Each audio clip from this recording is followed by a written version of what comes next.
welcome to Hearties. This is our after show of the fandom where we bring your voices directly to the cast and crew of some of our very favorite television shows. I'm Marg from San Diego.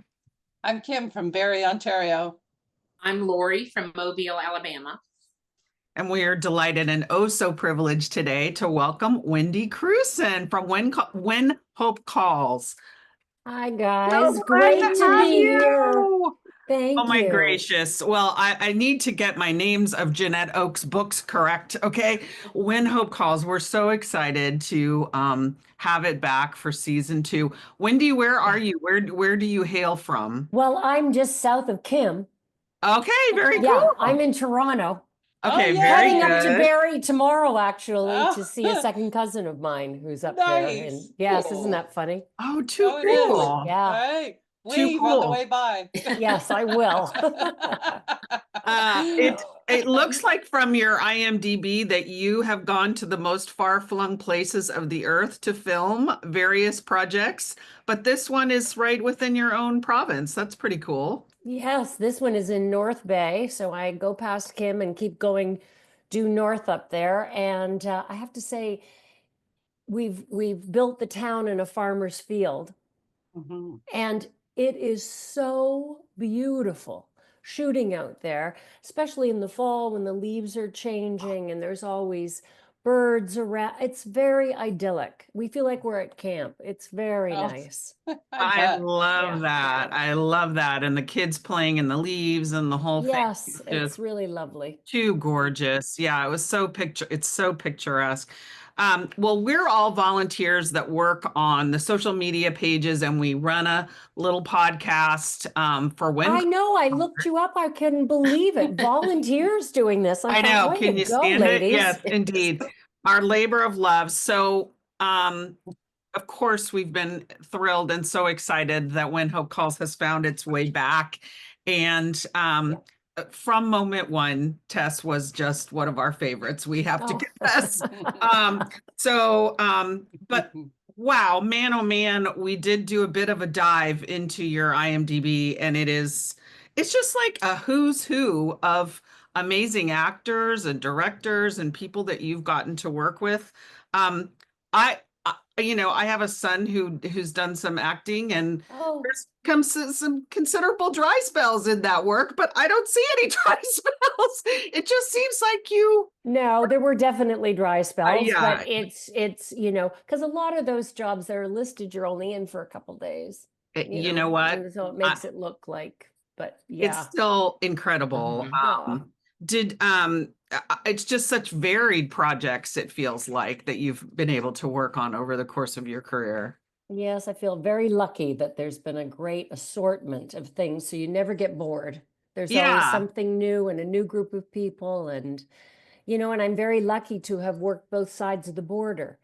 So that's been a really interesting career because I could go down and do small parts in the US on big movies, and I could do big parts on smaller projects up here in Canada. And it's been a very nice balance between the two.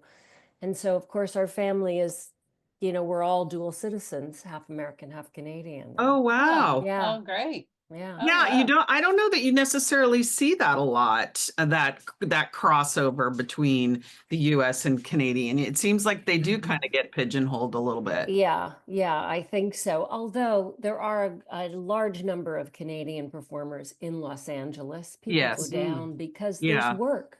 Although I have to say, recently there's been a lot more work up here too. Right. Only because of our low dollar, but whatever, we'll take it. Right, exactly. For sure. Exactly right. Exactly We love to have everyone. Yeah, we So did. can you tell us a bit about how it all started? Like, what age were you when you got exposed to acting, and how did you pursue your art in the early years? Yeah, I knew always that I wanted to be a performer. I stood on a stage in a church basement once when my mother was bringing potluck.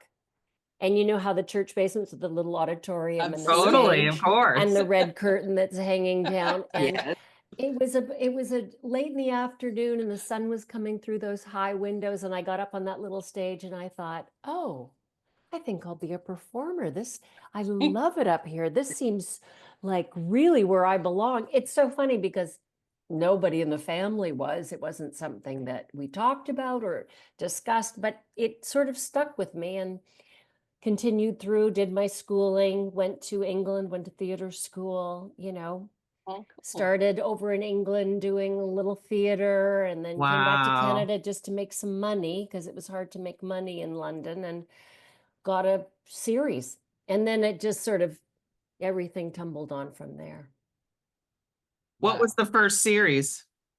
It was called Home Fires, as in keep the home fires burning. And it was Yeah. set in World War II here in Toronto. And I was the daughter of the family. And of course, married a young soldier who shipped off and then was killed in Dieppe. And, so we followed the whole war, all the war years Wow. through the city. It was really lovely. Hearties, you really need to do a deep dive into Wendy's IMDb because we'll only be scratching the surface today. But Wendy, can we ask you, well, I don't if you want to answer, which of your Yeah. projects was the highest grossing or the most commercially popular? Kim, that I don't know, actually. I Okay. don't know what I would imagine one of the, like, I don't know, Air Force One or maybe the Santa Claus movies, those kinds of big blockbustery things. I would think, but that's a Yeah. good question. No Yeah. idea. No idea. Okay. And then from there, which project brought you the most fulfillment? I think I did a story here in Canada for CBC many years ago about a woman with ALS. Oh, And wow. her name was Sue Rodriguez. And she fought the Supreme Court for the right of physician-assisted suicide. Because if you've ever known anyone with ALS or Lou Gehrig's disease, it's a terrible thing where you're sort of trapped. Your mind knows what's going on. You can't communicate. You can't move.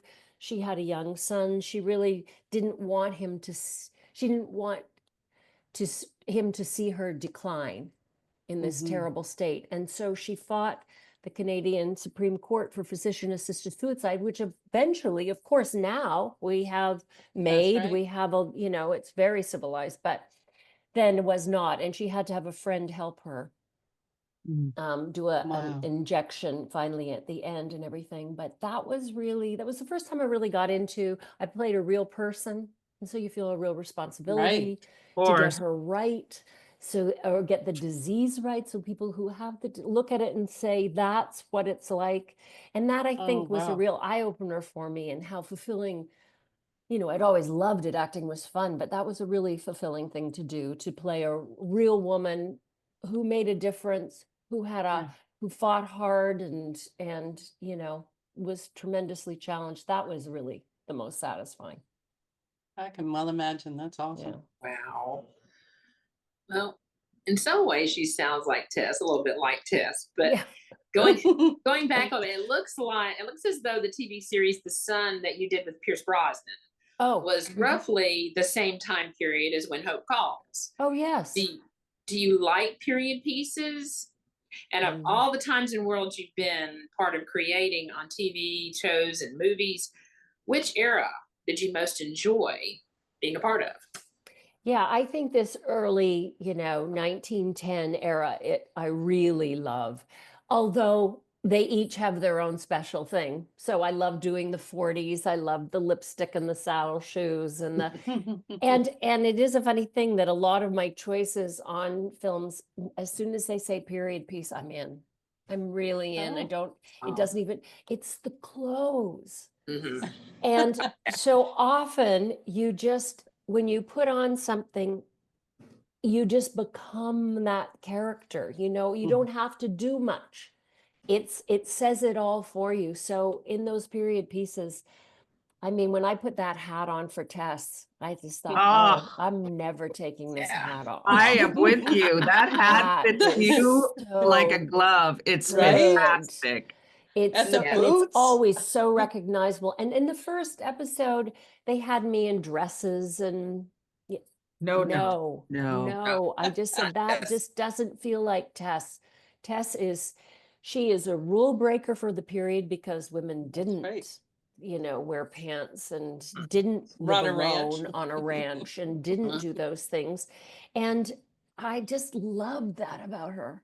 I loved that she wasn't part of the, I always say she's the salt in the mix. She's not always pleased with everything, and she lets it be known the Yes. stuff that she doesn't like, and she's not one to pander. Which I love. Yeah, I love. She Yes, is a me woman of too. opinion. Yeah, a woman of opinion who doesn't need a man. And that was Right. another thing that was near and dear to my heart, that I thought, I love that we don't, they brought in a couple of these little guys. Maybe Tess likes him. I said, Tess doesn't like any of them. She doesn't want a man around. She doesn't need a man around. So Awesome. that has been lots of fun.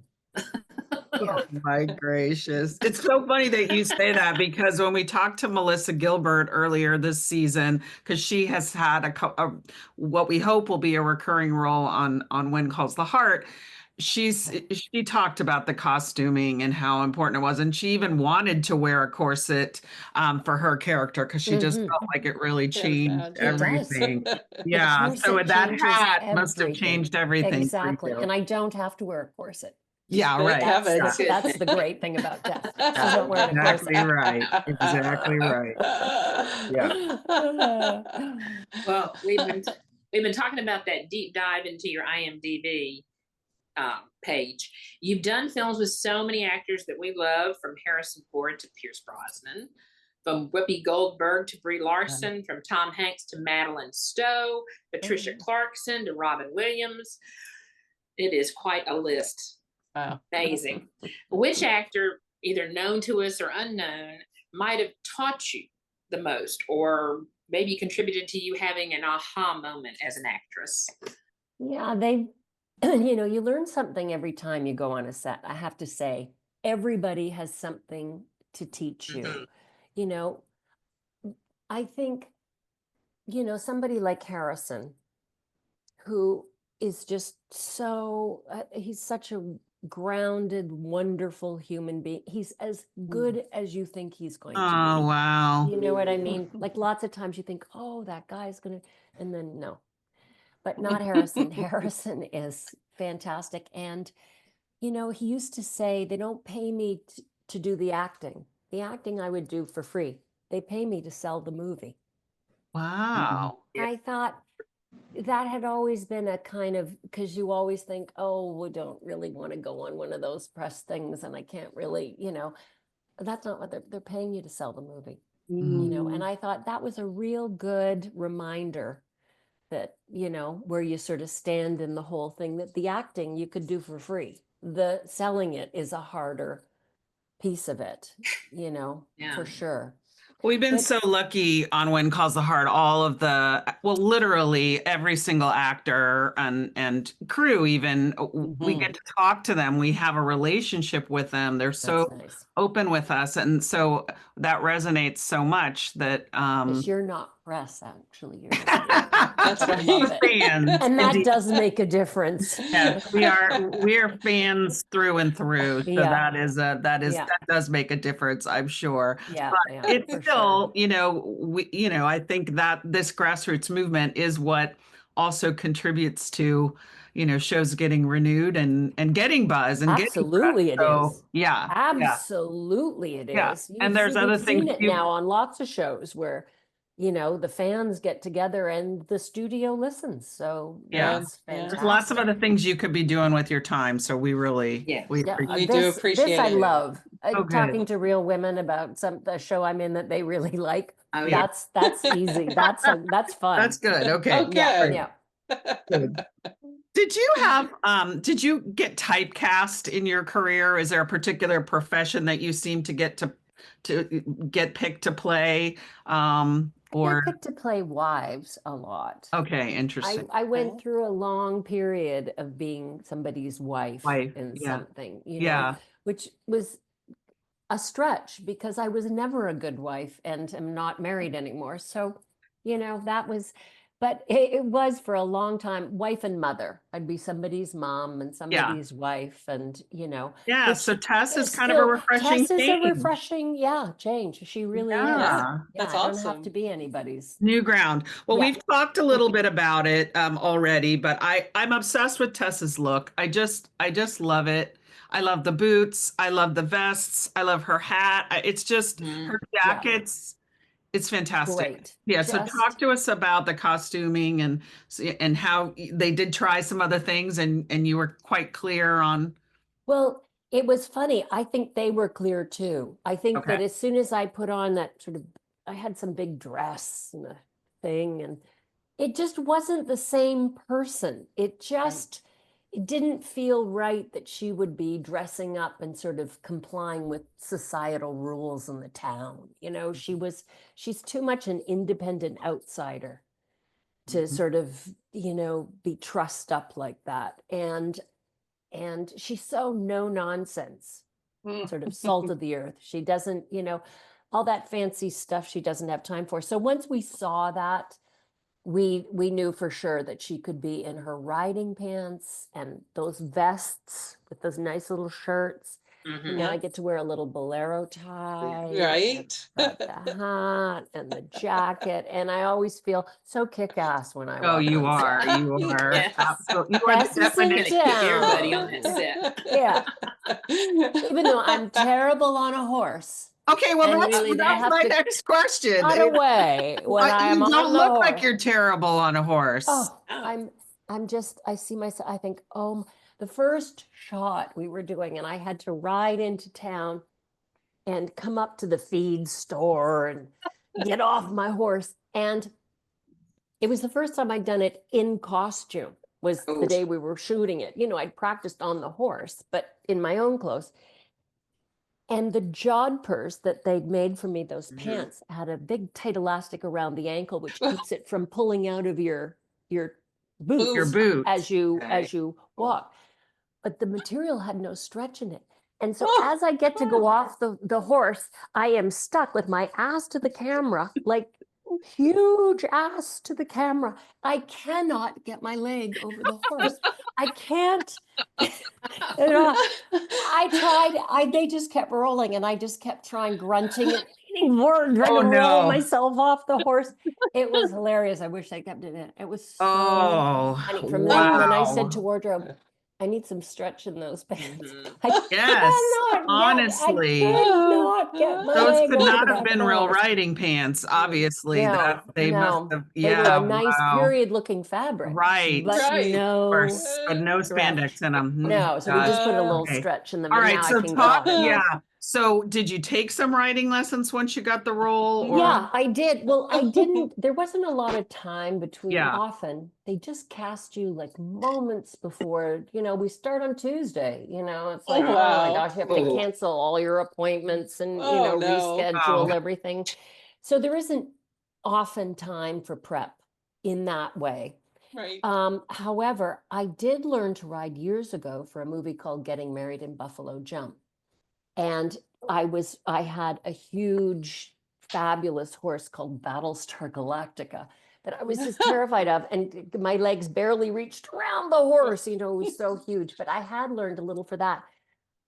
But apparently, if you don't practice, you forget how to ride. So in between shots, they're giving me lessons on how to ride. But then, of course, we thought the show was over.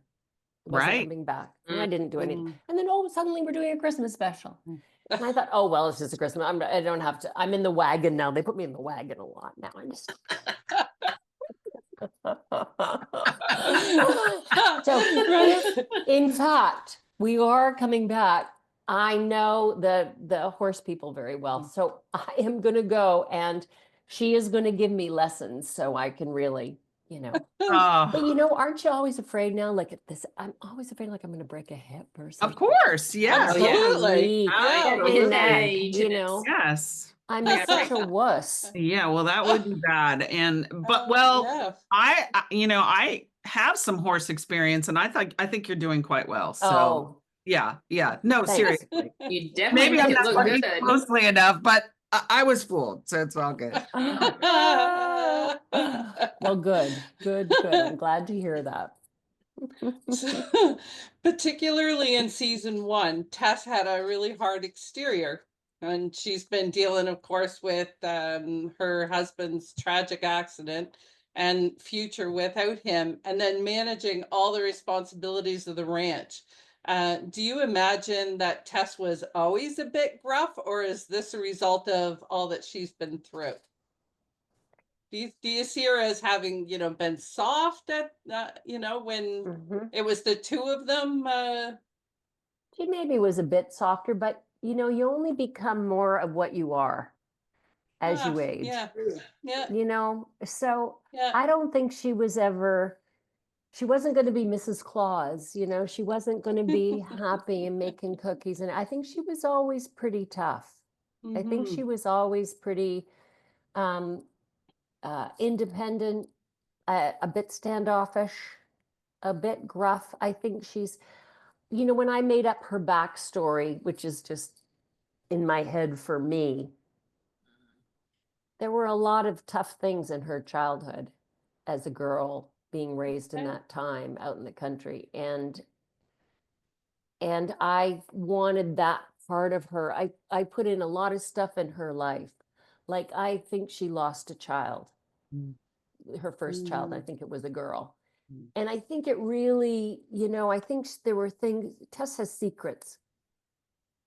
And Yeah. and she doesn't feel like she wants to be chatty Cathy in town. And Yeah. so I do think, though, she may have been a little less of this. She's become this now. You're right, through that circumstance, but she always was a little prickly. That would make sense that she had lost a child the way she's holding on to Chuck so tight. Yeah. Yeah. That would make sense. Yeah. I mean, Yeah. I of course mentioned this to the writers. I said, listen, if Tess has had a stillborn child or, a child die, and of course nobody listened to me, but I had a little place in the back where I thought the grave would be, and Okay. I think all those things, I wanted you to think that stuff had happened to her before. Yeah. Well, you never know, they can like tuck that behind. Yeah, keep talking. Yep. Could be fodder for future seasons writing. Exactly. Yes. Absolutely. Exactly. I don't know. I think Alfonso is very receptive, and he is. As a matter of fact, he's very receptive. Yeah. He really is a lovely man, and he is very receptive. Yeah. I think if constantly they have a can little get some more. change that I'd like to do, and a little, and he's very receptive. Yeah. Oh, Yeah. I good. think with Yeah. some more episodes, that could be something Maybe, to explore. You never know. Yeah. you never Yeah. know. I mean, they are sort of more focused on the young people and Mhm. the romances and the Mounties and the things, which is fine with me. Yeah. But it's, that's kind of the story. That's cool. It's interesting. Yeah. There was a tension in season 1 with Chuck as well. So now Chuck's living in London, and Tess is about to be a grandmother, but from afar. So what's going on in Tess's psyche with this additional development? How's she dealing with that? I think that's really hard. The fact that he has like moved so far away. I think as a mother, we can, everybody can kind of relate to that thing of, Absolutely. she never really liked the girl anyway, and now she's taking him away, and she knew it. She knew there was trouble. And those two sisters, it's so funny because they're both so nice and we like each other so much. Tess is so mean to them. But yeah, I think that's going to be that's again a hard thing. I think she leads a kind of lonely life. Mhm. Yeah. Yeah, And, absolutely. That's definitely a hard thing. But Yeah, she's that's also like, why she's hired a female ranch hand. Right. Her Yeah, head ranch manager. hand, Kalinka, who's a lovely woman. I think she's got she desires to have some people around, but she's too independent to really ask for company or, and I think that having another woman around the ranch that she's given this responsibility to, I think that kind of helps, that she's got someone there. But I think she's hard. I think that the thing with Chuck and Gone and everything, I think she puts it out of her head and carries on. Yeah. She seemed to melt a little bit at in the Christmas movie, of course, with Exactly. they kind of painted her as like the Grinch, and then her heart grew a little. Yes, and then she sort of, I know they're always saying just a little smile. Maybe you get a little smile. Maybe, Yeah, it's not really Tess, but okay. There was a Christmas movie; they had to do It's it. a Christmas movie, for heaven's sakes. We're still seeing a little bit of that softness of Tess here in this season with the cult Sugar and with the orphan Charlotte who named Sugar. Talk to us a little bit about those cracks in the facade that we're seeing this season. Yeah, I loved it that Alfonso made it a horse. That really, because that's safe for her to love that horse. That's safe. Children can leave and babies can die and husbands can die, and there's too much loss in her to really let it open up and be hurt again by something like that. So I think the horse felt sort of safe, like she could love that little horse like it was a child, and then and then feel when the girl is blind and she realizes that the hardships that she has suffered are not necessary. People have it worse. There are other things that are terrible, and that child could show such love and compassion. I think that did get to her for sure. Oh, well, it's a beautiful story. I can't see the rest of the season to see how that plays out. Well, we got a chance to speak to Alfonso Moreno on Heart to Hearties, and he said that your character brings such a beautiful gravitas to the show. Oh, well, it was really a great word. I love that word. Yes. Really. But we were tickled this week seeing you and Hannah in your first meetings. Talk to us about the mix of gravitas and the humor, the comedy that the character Tess helps to bring, be it with Hannah or Ronnie or others in Brookfield. We love that little bit of humor we see in her. A little bit of humor, but Tess is really sort of the straight person because Hannah is so funny, and Ronnie is oh my gosh, oh my Neil gosh, is so good. He is so funny that I have to look away. So when you see me doing scenes with Ronnie, you'll see me looking over here because I can't look at him sometimes. He makes me laugh. So I have to look away. Really, it and just looks like you're ticked off at him. Tess, he's right. It really just looks like you're ticked off at him when you're looking away. No, exactly, because I'm going to laugh. I'll tell you, the group that we formed up there, I mean, and a lot of us who are not the secondary character, but down the level that don't have the sort of full weight of carrying the show, but kind of come in to do things. And it's like having a summer stock theater. I mean, there we are out in North Bay, and we're all in costumes, and we're going to do a show. And all those smaller supporting actors are so good. Elizabeth Saunders, she's only in the first, did she come back? She's been in a couple. She's a terrific actress, really great. We've been so lucky to get people that were like really fine actors doing these smaller roles that really add depth and dimension to the whole show. Sure. Because it's not like it sort of falls off in those secondary stories. It stays quite sharp. Yeah. No, by no means. So we see in the preview for next week that Jesse Hutch is doing a guest role, and it appears he's a rather corrupt player whom Tess is going to clash with this impending auction of the Lawrence Ranch. So what can you tell us about this this bad actor, but not a bad actor. Exactly.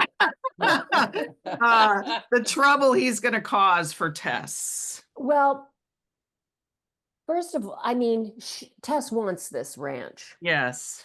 You know, why does she really want this wants ranch the so Lawrence much? Ranch? Well, because the water supply, the main river, runs through the Lawrence Ranch. Okay. So if the ranch is sold, everybody downstream then Right. is beholden to Yeah. whomever. And when Lawrence, I forget what his name was, who had the ranch before. Anyway, when he Roy was or there, Ralph or- we yeah. all got Right. along with him, and that was all Okay. great. And he would always open up the river to make sure during droughts and everything that we were all getting water for our cattle, because a thirsty cow can drink 50 gallons of water a day. Wow. Wow. So you've got to have a huge freshwater supply. I mean, you've got your well and everything, but the river is sort of the lifeblood of that town. And Wow. so the idea that you sell that ranch off to somebody, it's got to be somebody who understands the responsibility of keeping that water supply open for the whole town. And so in comes Jesse as whatever his name is in the show, and of course I'm I don't forgotten. remember myself. Yeah. Me Yeah, too. and he comes in and he is representing a corporation that is Oh. buying the Okay. ranch. Mm. And I Right. know him from years gone by when when my husband, my now dead husband, ran the Cattlemen's Association, which now Right. Tess is president of. We knew him as really a bad character, as somebody that sold, rotten feed to ranchers and Oh, no. just generally Ooh. cheated. And yeah, he was somebody to be avoided. Yeah. And he comes in representing a great, huge cattle corporation that wants to buy the Oh, ranch, which of course, no. as we know what happens when those things in any town, what happens when a huge corporation, it becomes a corporate town then. And so this is Tess's battle in this episode. Is Very that interesting. she is bound and determined to keep him from being able to he's bidding on the ranch for the corporation. Ah, With- we've seen the corporate town thing in When Calls the Heart. It's very bad. So don't. It's very bad. You know, you let Starbucks in and the whole Yeah, thing no, goes it's to not hell a in a good plan. handbasket. Yeah, not a good plan at all. Wow. So Wow. so this episode could be a real face-off then during this. I assume the auction is coming up. I don't know. Yes. Yeah. Oh, Yeah. very good. Okay. Yeah. No, All it's a right. good one. Can't wait to I like watch. this episode Yeah. a lot. And And anything my else friend you want Megan to? Follows directed it. And Oh, she's wow. Oh my terrific. gosh, Yes. did she? Amazing. Green Gables. Gables. And Yes. and she directed, and Oh, she's yeah. a terrific director. Terrific She director. directed an episode or two of When Calls the Heart a couple of years ago. I She believe. did. Yes. Yes. Yes, she did. Yeah, she's done a she's few of definitely this a one as well. favorite. I was of gonna our- say, yeah, Yeah, she did yeah. some from season 1, right? Yeah. Yes, Yeah. I remember that too. Yeah. That's Yeah, amazing. good. Anything else you Awesome. want to say about the rest of the season? We got 3 episodes left after the. Yeah, there's some big surprise. Ooh. Big Okay. surprises. Oh, Okay. Yeah. So And are Cool. you involved in those big surprises? I am. Ooh, big Okay. tease. I'm involved in a Okay. big surprise. So we don't know what's Ah. going to happen. Okay. All right. But, you Can't know, wait. yeah. Very good. Wow. All right. Yeah. Can't wait to watch. Yeah. Mhm. Yeah, Well, we it's are fun. so intrigued by Tess. We just can't get enough of her. One of the things that's been true of us Hearties is that we really appreciate the performances of the whole ensemble, all the actors on the shows that we love. So we are determined to get this show renewed so we can see more of Tess Absolutely. Stewart on our TV screens. Yes. I love that, ladies. I love that. Yeah, Viv Leacock this season, he plays Pastor Joseph on When Calls the Heart, and he said that the strength of a show he always finds is when you can veer away from the main characters and that, that fans are And still just as intrigued. Exactly. And I think that's very true of When Hope Calls. I think we're very focused on what's happening with Tess, and we'd love to see more Great. of her. So that's Great. Absolutely. Good. Absolutely. Well, Right. thank you, ladies. We so appreciate your support. All the fans, it really means a lot to us. It means a lot. Well, thank you so much for doing this deep dive into both your career, your dazzling career, and Tess on When Calls the Heart. Thank you so much. My pleasure. All right, ladies. And thank you to Thank you. Hearties. Tell Thank us in the comments down below if you're enjoying what you're enjoying about Wendy's performances, Tess. And be sure to tune in this week, Hearties, on Pure Flix, and then on Sunday on Great American Family. Tess is going to face off with Jesse Hutch in that 10-gallon hat and his corporate that we don't like. So you don't want to miss it. We'll see you next time on Heart to Hearties.